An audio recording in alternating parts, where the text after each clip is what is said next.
My name is Barrett. I'm an alcoholic. I grew up in Southwest Missouri. No problems in my home, right? I was not beaten. I was not abused in any way. I was not mistreated. I had a great home. And when I was 12 years old, my parents called us into the living room and they told us that they were getting divorced. And this is not a big deal. I mean, it was the late 80s, early 90s, somewhere around there. So it's not like divorce was unheard of. I had lots of friends that had divorced parents. But for me, it was a moment where I was like, well, this is it. You know, whatever relationship that I had with God up until that point in time, that was done. So I was like, why would you do this to my family? If there's a loving God, why would this happen? You know, and the next couple of years were absolute turmoil. My mom dated a guy. He died like on the living room floor.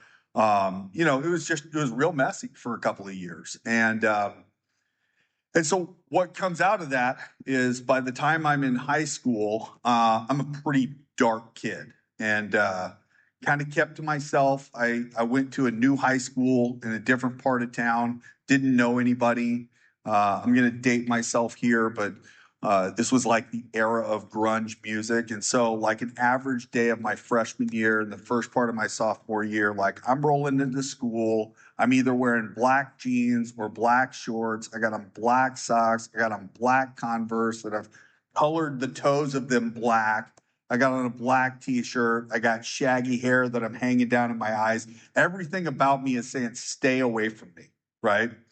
And I do that on purpose, right? I do that on purpose. And then conversely, I sit there and go, why doesn't anybody want to be my friend? You know, it's just like that dichotomy that we live with. I still haven't had a serious drink at this point. I'm like 13, 14 years old. And I'll listen, I've stole sips of beer off my dad when he's mowing the lawn. I've had champagne at New Year's, but nothing serious, right? I haven't yet had anything happen that kicked that phenomenon of craving in. My sophomore year, I have one friend, and my sophomore year, he dropped out of high school. So I'm back to no friends. And when he dropped out of high school, he moved in with this guy that we were working for. And this guy we were working for was named Jake. And Jake was my idol, right? Jake was the owner operator of the Sonic restaurant that we worked at. He dated the hottest car hop at that Sonic restaurant. He drove a brand new Toyota Celica GT. And it was like a really hot car at the time, had like twin sunroofs and like a loud stereo that you could hear from blocks away. And most importantly, Jake did whatever he wanted to do, including drinking and using drugs whenever he wanted to. And I just looked at his life and I was like, he's got it made. Like that's what I want. He was a program of attraction to me, you know? And I can remember like having audible arguments with a God that I didn't actually believe in, going, look, you gave him that life. I'd be doing good too if you gave me that stuff. But you didn't. You didn't give me any of that stuff. You gave me a crappy 1974 four-banger Buick Apollo that you got to stand on both feet on the brakes to get it to stop. I'm dating my right hand. I got nothing going on in my life. I work at the Sonic. I don't own the Sonic. You know, nothing measured up. And so one afternoon, I got out of school. I went over to Chris and Jake's house, and they were off that night, and so they had started pregame in the weekend early. And so when I got there at like 2:30, 3 o'clock in the afternoon, they had already worked their way most of the way through a bottle of Southern Comforts. And I remember it like it happened yesterday. I walked into their house, rolled into the kitchen where they were, and Jake's standing there, and he's holding this bottle, the cap's gone, and he looks at the bottle, and he looks at me, kind of rocks back on his heels, and he goes, I'll respect you for the rest of my life if you drink all of this right now. Now, I don't know what kind of sales pitch it took for you to take your first serious drink, but I was all in. He could have handed me battery acid. That guy's my hero. I'm going to do everything I can to drink this down. And I did. I tried. I turned it over. There's about 3 or 4 fingers of whiskey left in that bottle. And it went down. I got it all down. And then, like my old friend Frank Jones used to talk about, it hit the trampoline in my stomach and started to come right back up. And it was coming out of my nose, coming out of my eyes. I was spitting it all over the kitchen floor.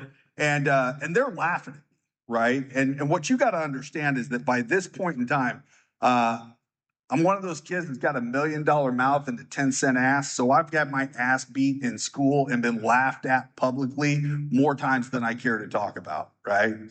And so being laughed at was not new for me. But the strange thing that occurred was I heard a third voice, and it was mine, and I was laughing at myself.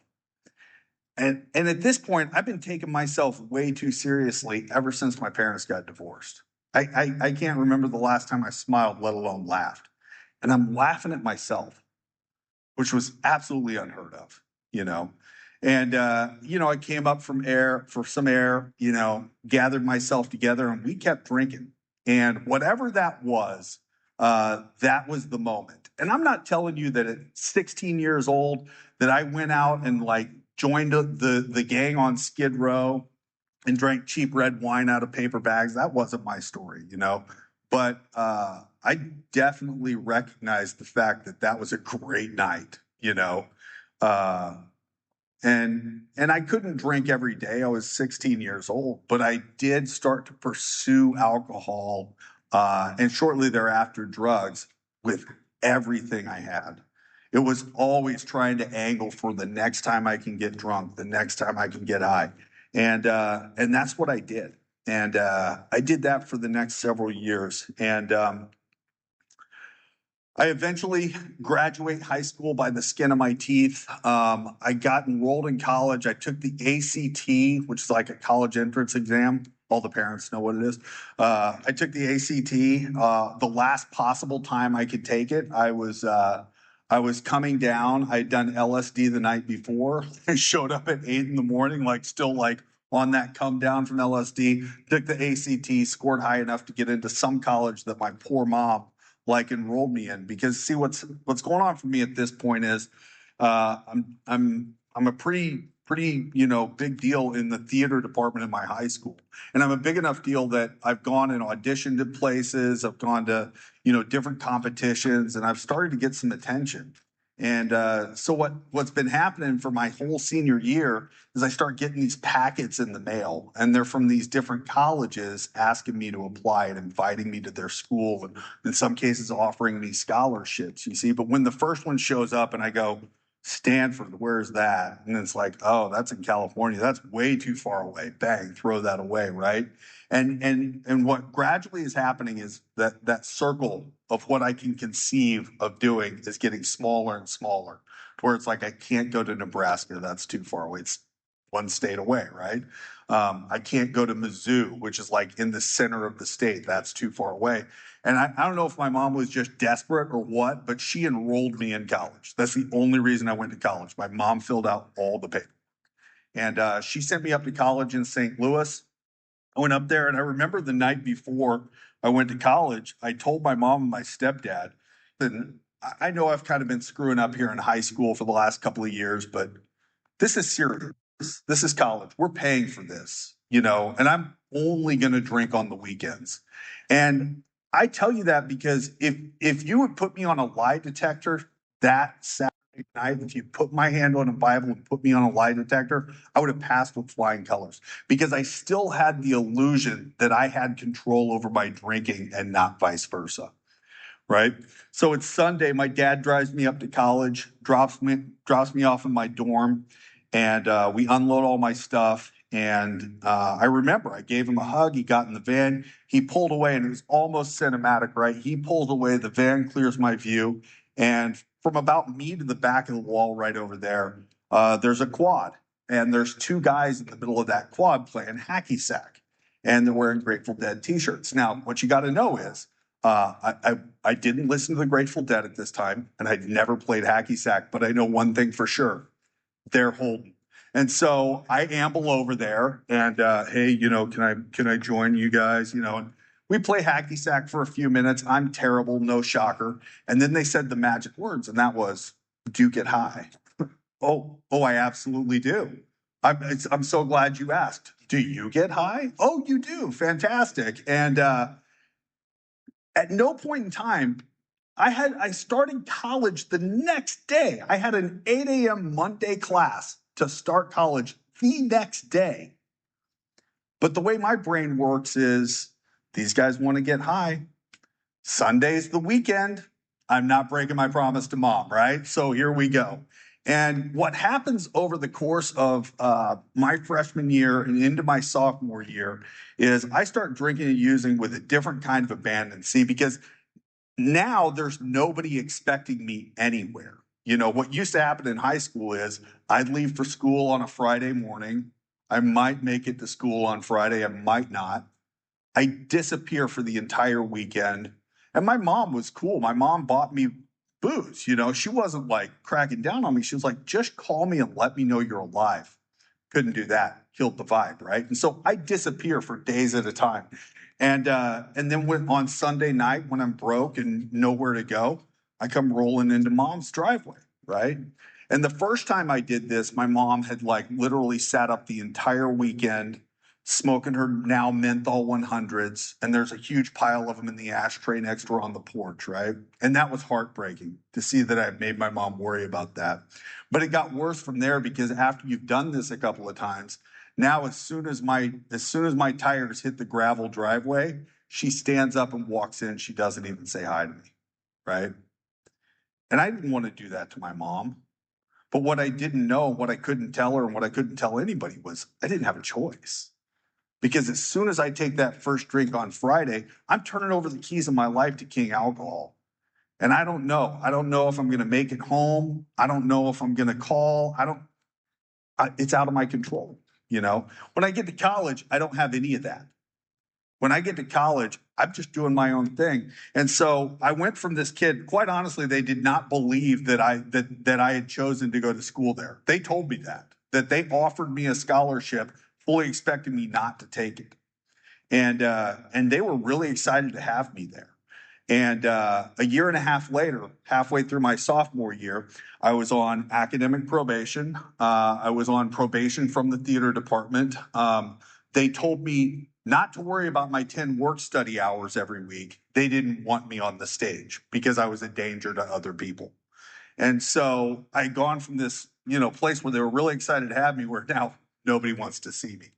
And I go home for winter break in 1996. And I'm at my mom's house at Christmas time, which, there's as much love in my mom's house at Christmas as there's going to be anywhere on earth at any given time, right?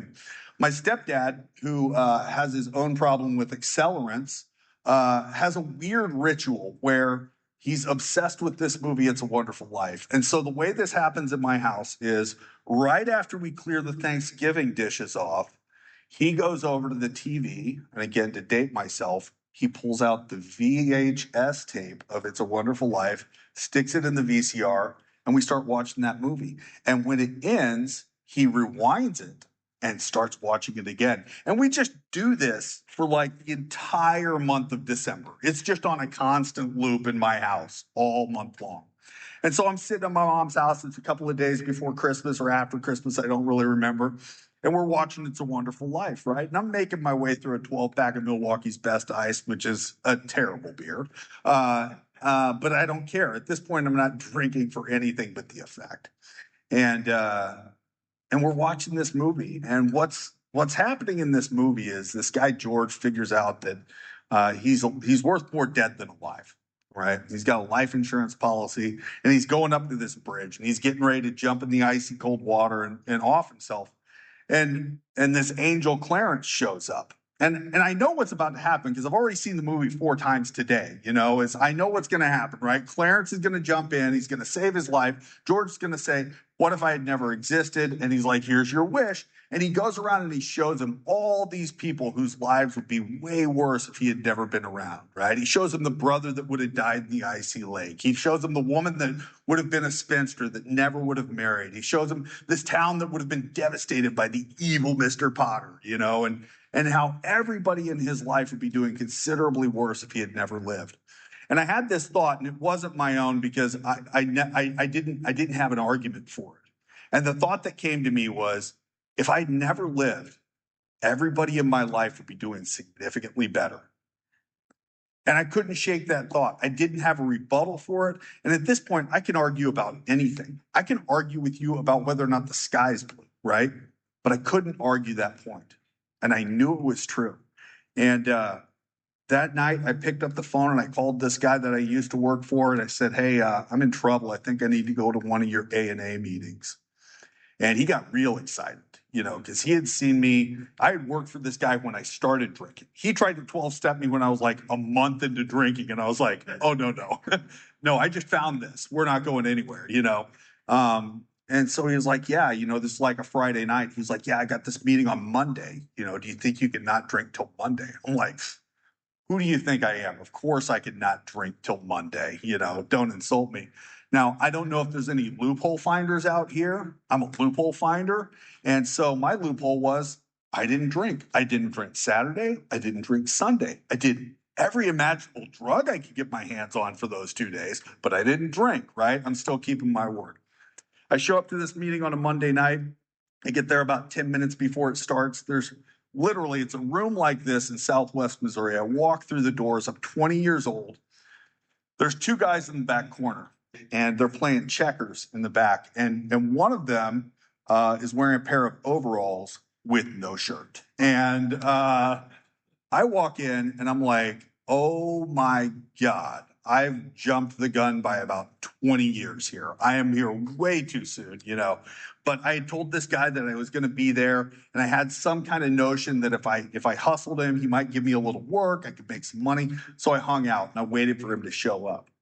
And he never showed up. And meeting time came, and they're starting the meeting. He's not there. I'm uncomfortable. Everybody in the room was older than me by at least a decade. And I just got it in my head. I was like, I'm here too soon.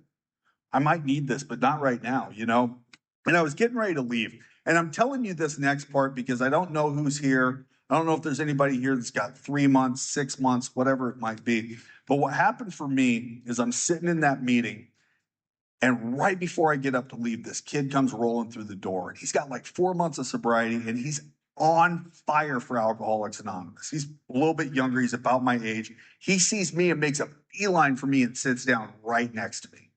Introduces himself. Hi, I'm Eric. He's all excited. And now I feel uncomfortable. I can't leave. And so I'm staying there. And I'm telling you that because you just never know. You never know if you're going to be the person that causes somebody else to stay when they're about to go. You just don't know.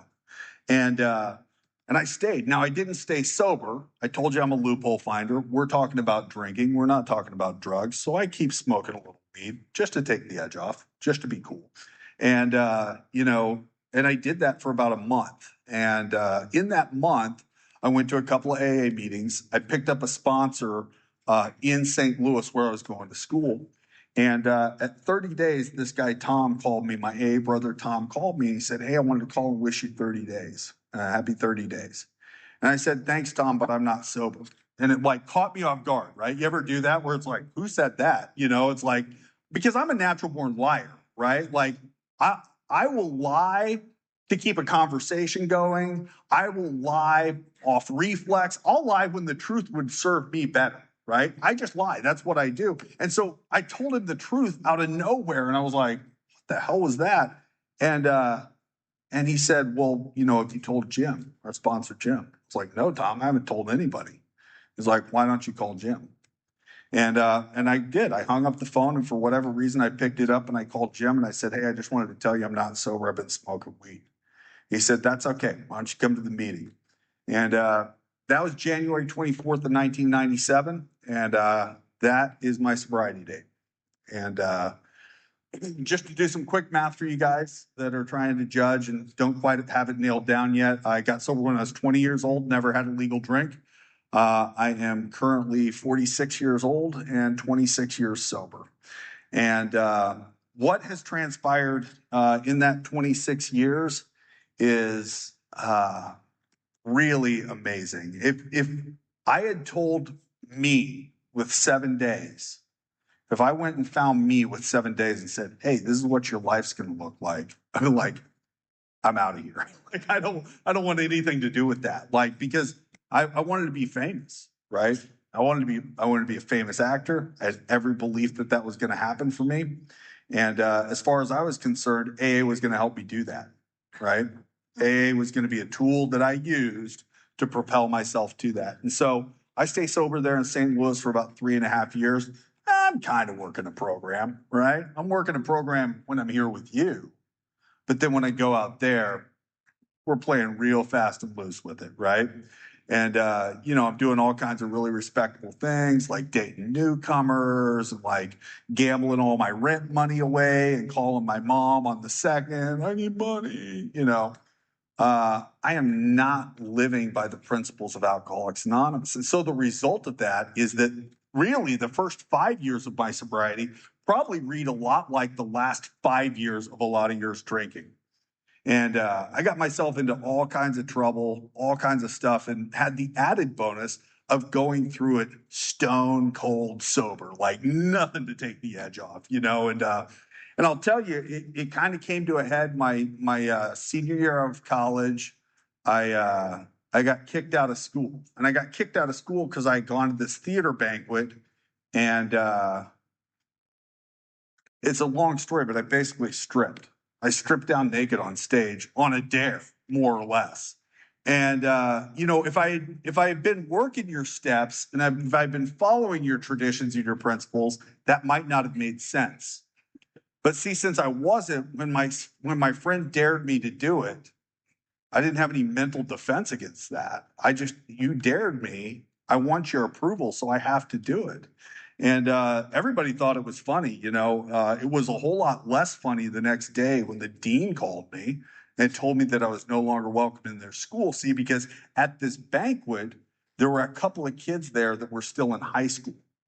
And their parents were like big time donors to the school. And their parents had called the dean bright and early on a Saturday morning to say, yeah, we're withdrawing all of our alumni contribution and our kids won't be coming to school, and here's why. And that was a humiliation and an emotional bottom that I was not prepared for. And I called my sponsor and told him what had happened. And that son of a bitch laughed at me. It's like he laughed at me. He was like, just come to the meeting, and I came to the meeting, and what happened from that point forward is I really started to apply what we're doing here. I for the first time, I understood that I could get myself into terrible situations without drinking. And that's not a life that I wanted. And that's when I started working the program of Alcoholics Anonymous, really working it. And as a result of that, when I was 3.5 years sober, I graduated college. It was a flip of the coin of whether or not I was going to go to New York to be famous or go to LA to be famous. I knew there were some meetings out here in LA that I might like, and the weather's way better. So I moved to LA, and I drove out here. I didn't know anybody. And I promptly didn't get a job. I ran out of money immediately.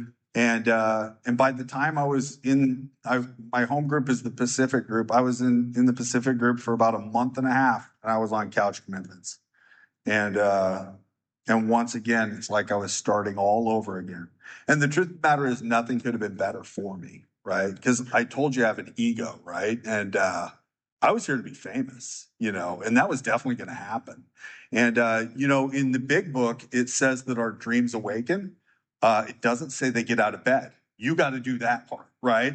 And that's what I was doing. I was just hanging around LA waiting to get famous, just waiting for somebody to notice me and be like, where have you been all this time, And so as a result of that, I sell medical equipment today. So again, find me when I'm 7 days sober. I want nothing to do with the life that I have.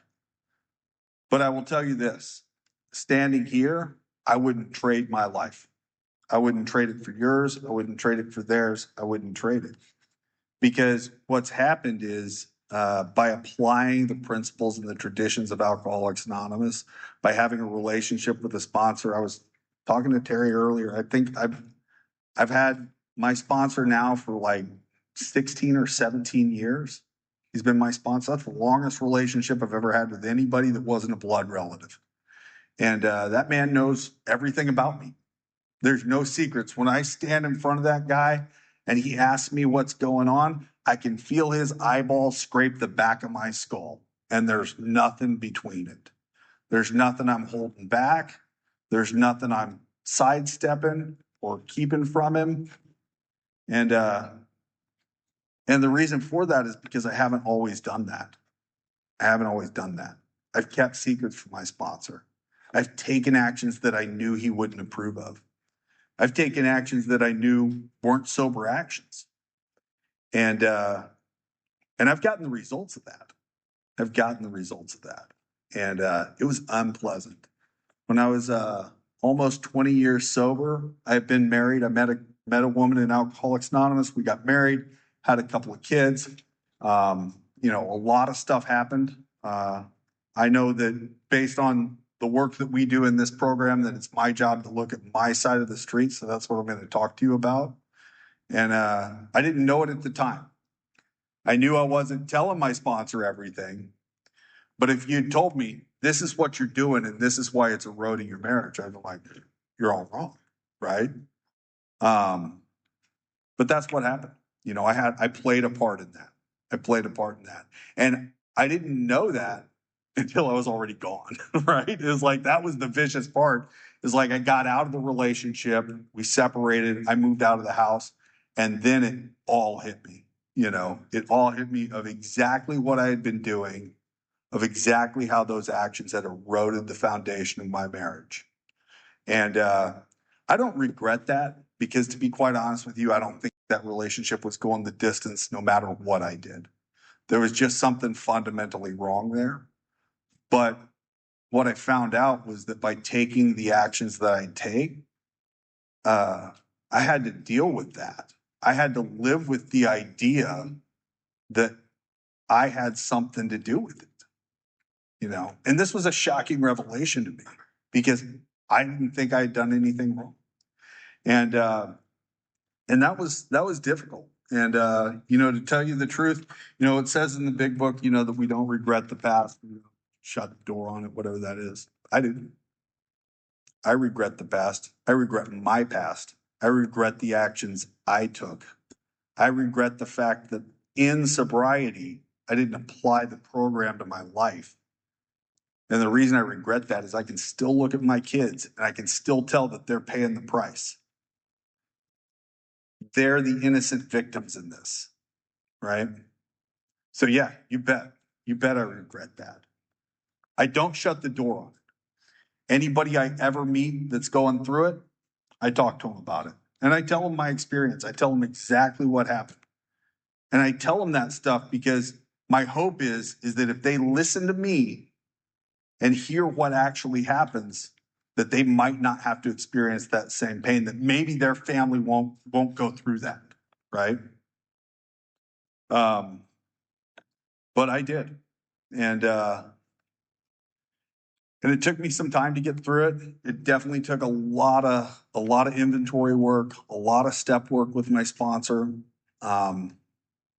I'm not somebody that's ever gone to therapy. If you do, that's fine. I don't have any judgment about that. It's just not my story. I went to my sponsor when I was in hell. I was suicidal, like life crashing down around my ears. And I was like, I really think I need to go to therapy. And he's like, well, where are you at with the steps? And I was like, what do you mean? He's like, have you done this? Have you done this? And I was like, no. He's like, I'll make you a deal. Do the steps, give AA a shot. And if you still can't figure this out, if it's still dogging you after we've done that, then you can go to therapy. I made that deal.